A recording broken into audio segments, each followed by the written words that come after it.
Well, we delayed doing highlights because, well, that just kind of felt right. But Boise State did have a game last night. To Albertson Stadium we go, over 34,000 strong, packing the stands to watch Boise State do battle against New Mexico. I remind you, the Broncos still need to win 2 out of their last 3 games entering this one to maybe get bowl eligibility. This is their best opportunity to pick up a W, it seems. Yeah, and it wouldn't take long for the offense to get rolling. First drive of the game, Maddox Madsen drops back, unleashes the deep ball. Austin Bolt comes down with it.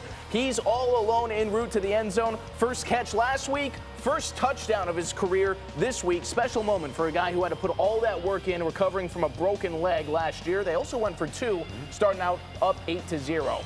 Later on, how about another young wide receiver taking advantage of an opportunity with Eric McAllister now out of the program. Maddox hits Prince Strawn down the sideline for the nice grab, a huge gain. He had a career-high 128 receiving yards and a touchdown last night.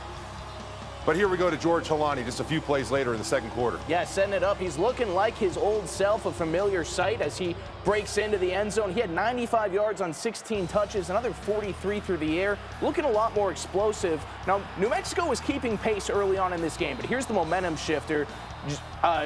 They try to get the ball to their running back in the red zone. Shea Oladipo there for the strip. Jaden Virgin coming up to recover the fumble. 2 weeks in a row he's forced a turnover. Boise State would capitalize. Taylon Green gets a great look at quarterback, lowers the shoulder as he breaks into the end zone, and as we talked about a little bit earlier, just kind of runs off the field. Boise State had jumped out to a 29-14 lead on that drive. Later on, some tougher news. Another red zone opportunity. Time winding down. Maddox Madsen trying to keep it.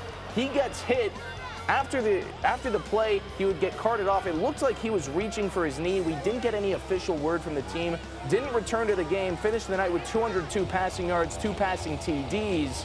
But Taylon Green would take over the rest of the way. Gosh, he played so good. We go to the second half, though, and how about this? Taylon Green handing it off here, and I believe that's a George Holani touchdown. What a phenomenal night for him as he continues to get healthier and healthier. Green, by the way, 5 of 6 passing for 63 yards. We go to the defense now, though, and you can see the Broncos dialing up some pressure here.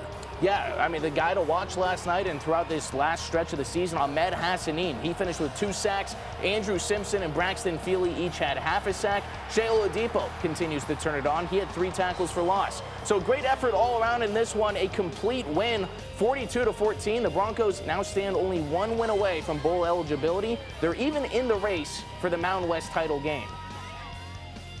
I'm at fault of this. You know, you think so far ahead. As soon as you get into conference play, you start mapping out, you know, how do you get to Mountain West Championship? How do you get your goal accomplished? And then we lose a game like last week, and then it's almost just like some crazy things have to happen, which, you know, some things are going on tonight.